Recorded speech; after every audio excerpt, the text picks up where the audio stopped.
In this video, we are going on a journey through image space, the space of all conceivable images. What you are now seeing is not real space. Every frame was made by an AI art generator called Stable Diffusion. These AI algorithms, called models, are simple yet powerful tools that allow you to describe any image you want to see, and they will do their best to make it. This of course includes artwork of anything and in any style you want. Now, there are lots of opinions about AI art out there, and one of the bigger questions is whether it should be called art at all. I'm talking specifically about art as 2D images, and I'll continue to use the term AI art as an intuitive way to say pretty picture generator. But it is worth asking more deeply, is AI art real art? I like this question. It's fun to talk about, though it can be quite slippery. Art is extremely subjective. It's up to each individual person. There is no way to prove that something is or is not art. So instead, I want to ask a related but more grounded question. Is AI art creative? I want to make the case that AI art really is creative, though not in the same way or to the same extent as humans. I'll be using the AI models Stable Diffusion 1 and 2 and Blue Willow to literally illustrate my point. I will make clear what is and is not AI generated. These generators are a new kind of artistic tool. A good tool automates away work. A great tool makes new kinds of work possible. These generators do both. The models used in this video are based on an algorithm called diffusion, which is given both a prompt and random noise. A neural network is then trained to transform that random noise into a coherent image that fits the prompt. It carves meaning out of randomness. The random noise we feed the model is called the latent input, and by slightly changing the latent input, you slightly change the output image. This can be done over and over, resulting in a video smoothly walking or interpolating from one image to another. Not deliberate, not random, someplace in between. They called it automatic art. Using the image-to-image model, you can ask the AI to remix an input image and transform it to follow a prompt. If you do this to every frame of a video, you can remix the entire original video. It's not built for video, so the effect is inconsistent, but I still think it looks neat. You can also perform in-painting, where you remove a section of an image and ask the model to paint in that section. If you do this on the edge of an image, you can outpaint, paint beyond the boundaries of the original image.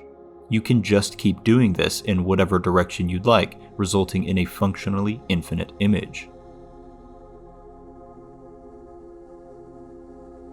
Or, rather than only outpainting in one direction, you can shrink the starting picture in the middle and outpaint in all directions. If you do this over and over, it results in an infinite zoom effect, which is what you saw at the beginning of this video, played in reverse. It can be a little trippy if you stare in the middle.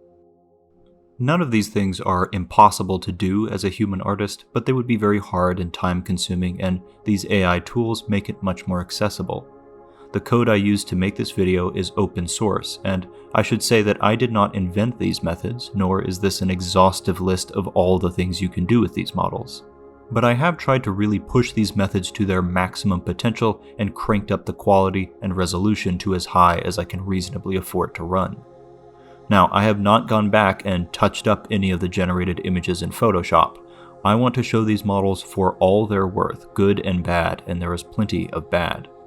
Every AI image in this video is cherry-picked. You don't see the dozens of failures, and even so, you will still notice glitchy artifacts, incoherencies, blurriness, garbled faces and hands, and yes, watermarks and signatures. It's almost like the models are trained on a bunch of data scraped from the internet without permission. It is really not possible to talk about AI creativity without confronting the fact that these models are trained on the creative work of artists.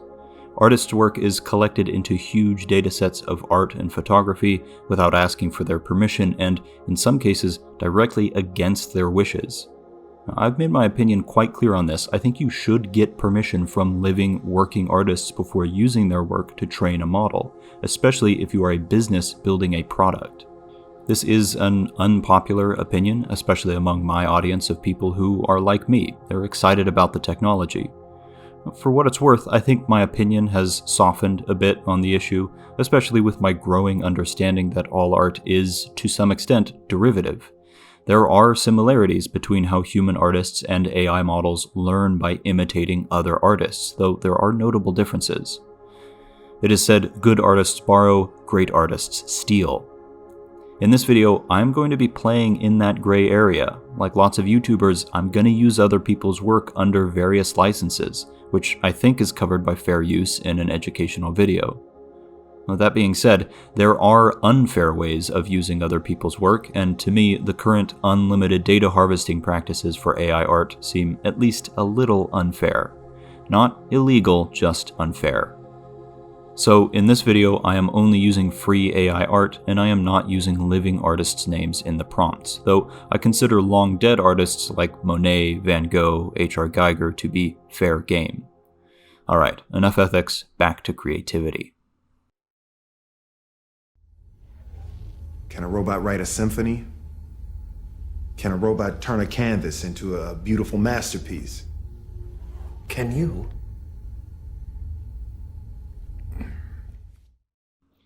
Creativity, like many things, does not have a formal, provable definition, but we can come up with a practical, working definition.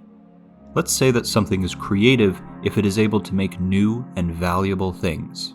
A creative algorithm, if that can exist, can be thought of as a search algorithm, one which searches for new, valuable things, whatever those things may be. In this case, we are talking about images, and these models are built to search for new, valuable images. I've talked about this before. They explore what is called image space, the space of all possible unique images. This is a mathematically well-defined space that you can actually calculate the size of. Even for tiny images, image space is absurdly enormous, bigger than the number of atoms in the observable universe by thousands of orders of magnitude. Any possible picture, painting, or photograph lies in image space, both real and imagined. AI models can't generate any image in this space, but they can still explore it. In truth, any method of generating images is a method of exploring image space, including human art. Making a totally new image that has never existed before is actually trivially easy. You can just generate random pixels, and you are practically guaranteed to have a totally unique new image. But obviously, not all new images are valuable. In fact, the vast majority of image space is just random noise. So, what makes an image valuable?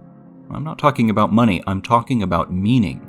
Now, this is a philosophically controversial question, but I'll sidestep it and say it's subjective. It's up to you, the artist or the observer of the art. Now, regardless of your individual tastes, I would say that most AI-generated images are at least a little valuable because they visually make sense. They're a step above random noise. Personally, I find many of the images highly valuable because they are beautiful, or weird, or funny, or haunting, or, in general, interesting. Within these models, there are literal oceans to be sailed, mountains to be climbed, civilizations waiting to be discovered. This is the true metaverse. Of course, one can argue that I, the human, am doing the searching, the prompting, the selecting, and therefore I am the creative one, not the model. I would say we both are creative, and I think it is unfair to overlook the extremely hard task of making the actual images. If you were to replace the AI model with a commissioned human artist, everyone would call that artist creative, and I would say they deserve most of the credit. That's not exactly the same with AI art, but it is very similar. Another point to argue is that though these images are technically new, they are not really new, not new. Yeah, it's an image that has never existed before, but in a style or of a thing that already did exist. After all, the model is just trained to copy the dataset. It cannot invent entirely new artistic styles, right? I've seen them called art stitchers because all they do is stitch together the art that they're trained on. Ironically, this stitching is a hallmark of creativity. The ability to take old ideas and recombine them in new ways is called combinatorial creativity, and it is exactly what these models are built to do.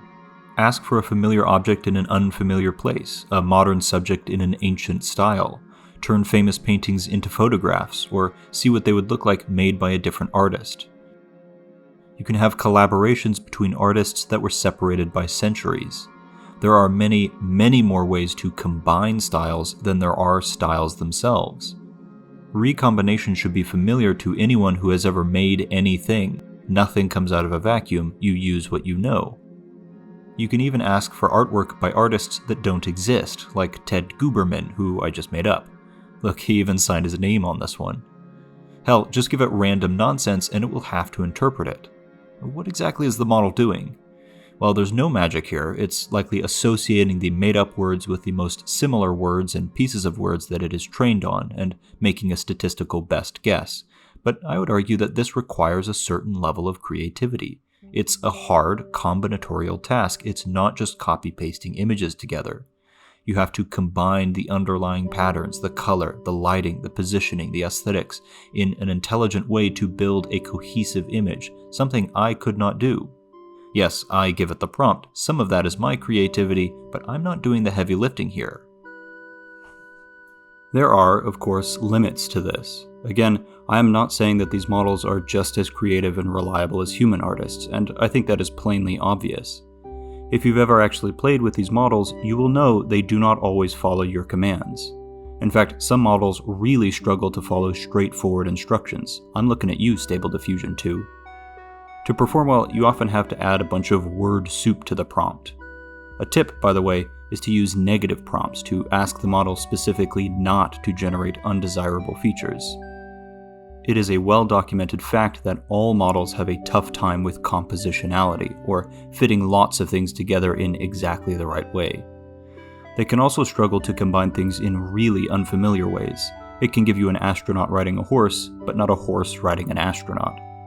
This suggests that the AI's understanding of language is quite shallow, and therefore its creativity is limited. That does not mean that it won't improve or that it is not creative at all. In fact, I would argue that, like humans, some of AI's greatest creativity comes from its imperfections. We don't make mistakes. We have happy accidents. Much like with human art, mistakes can open up the imagination, and suddenly a visual glitch becomes a floating mountain or a double sunset from another world. AI is weird, and I love weird. Weird is creative. Objects can lose cohesion, morphing in strange new ways. The frame around a painting becomes the walls of a hallway, and we are guided into a strange, liminal, latent space. AI makes different kinds of mistakes than humans. Indeed, AI art can feel a bit off, where small details, especially in faces and hands, are subtly wrong in very inhuman ways, and the output can be more than a little unsettling. Not all art is beautiful. If these models have their own unique style, it is the style of uncanniness, which combines naturally with the disturbing work of human artists. In the uncanny valleys of image space, there are things that could not be imagined by Geiger or Lovecraft, the otherworldly dreams and nightmares of an unconscious mind. This is a kind of alien art, generated by something that is quite literally not human. But can something that is not human really be creative? Doesn't creativity require intentional, deliberate action, maybe even consciousness or free will? I would argue that though these features may be present in human creativity, they are not necessary to be creative in the first place. I say this because in my view, the greatest creative process ever observed is biological evolution, and it has none of these features. It is, in a sense, a search algorithm, one which spills through the space of possible genes and organisms, seeking new and valuable ways of surviving and reproducing. It leverages imperfections, mutations. It combines and recombines genes and ecosystems, endlessly evolving and endlessly creative. It results in some of the most unique and exquisite beauty the universe has ever seen. Ultimately, it gave rise to humanity itself and all of our subsequent creativity. All this from a simple, unconscious, unintentional process of natural selection. Thus, AI models may be simple, stupid algorithms, but they can nonetheless be creative.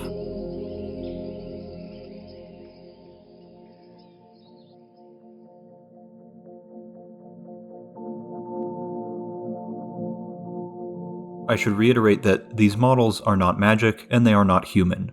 They are mathematical algorithms designed to replicate the statistical patterns in the information that they are trained on.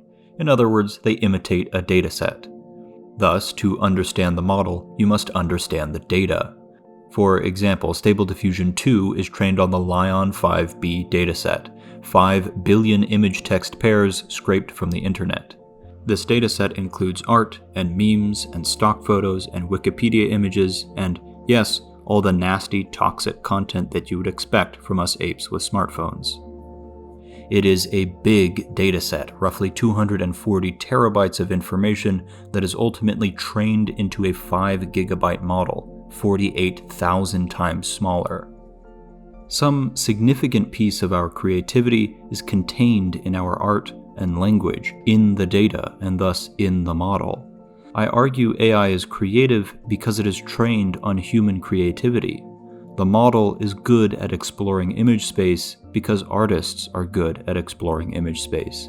They've been doing it for thousands of years. Human artists also learn through imitation, which builds their creativity. Now, not everything is in the dataset. It lacks the story behind the art, the lived experience and memories of the artist, the historical context that the art was made in. But it does have everything that can be captured by 2D images and their descriptions, which is a lot.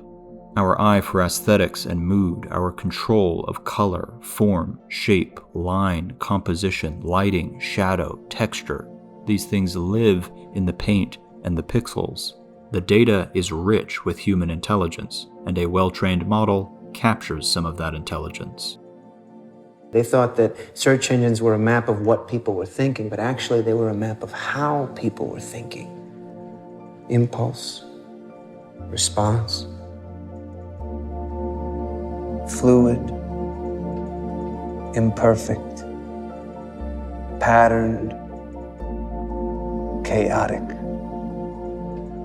A model is a mirror of humanity, a snapshot of the human mind that lives on the images of the internet.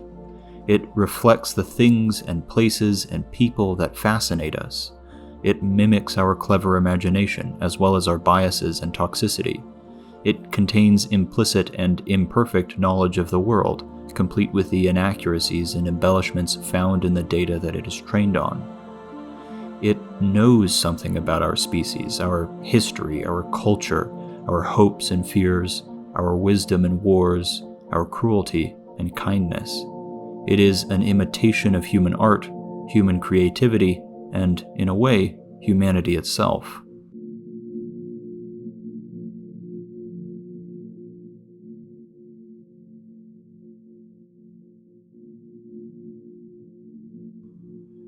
It is not a perfect imitation.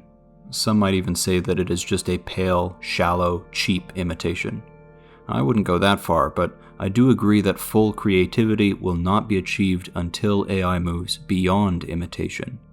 Indeed, a notable difference between humans and AI is that human artists will often push the boundaries of art specifically to get away from all the previous art styles that have come before. They reject imitation and try for innovation. They search for the new. That is the opposite of what these models are trained to do. They are constrained by their datasets. I believe a fundamental improvement for AI art and deep learning algorithms in general should be to get away from their datasets, to extrapolate beyond the data, to be fully creative. What exactly this would look like for art is unclear, but if you could do it, you wouldn't need as much data and avoid all the ethical, legal, and technical issues that come with data. But even if the data was fairly collected and the model was impressively creative, what is the point? Why automate creativity?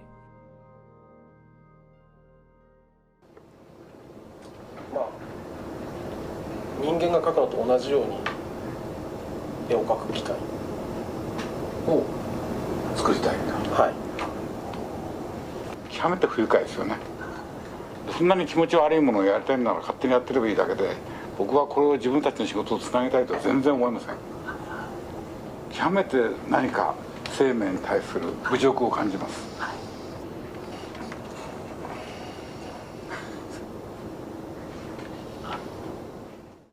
There is an existential fear that AI art will rob us of the ancient, meaningful, meditative practice of art making.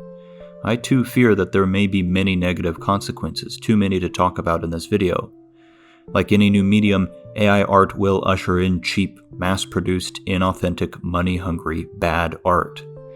But I hope that in this video you can see the positive potential of this technology, not for automation, but for exploration. The point of AI art is new kinds of art. AI can be used to find new and weird and funny and creepy and beautiful things that would not be found otherwise, and that, to me, is one of the main purposes of art. AI art is an imagination extension, taking you to places beyond the limits of your mind and skill. Of course, another purpose of art is expression, to communicate your feelings and ideas, things that cannot be expressed otherwise. There may come a day where AI can be expressive by itself, but current AI models clearly lack their own personal feelings, opinions, and memories, things to be expressed. However, with a human in the loop, prompting and selecting and curating the images, I would say that AI art can be expressive, it can be real art. The human provides the expression, the intent, and the meaning, while the model, of course, provides the artwork itself. Take one of my Discord members who remixes their own artwork with AI. To me, this is art in the fullest meaning of the word, no reservations. AI is a new kind of artistic collaborator. Now, this is not to say that you must use AI art, or that if you don't, you will fall behind. I hate that narrative. You can make art however the hell you want. That is the point. And given the absurd size of image space, it is certain that there are images within that space that would only ever be discovered by human artists. We should not, and really cannot, stop making art. We can't help it. We are a species of cave painters and thing makers. It's in our blood. I encourage everyone to make art in your own way with paint, or clay, or words, or code, or AI. Make things for the sake of making things. Explore the space of possibilities. Be creative and expressive and human.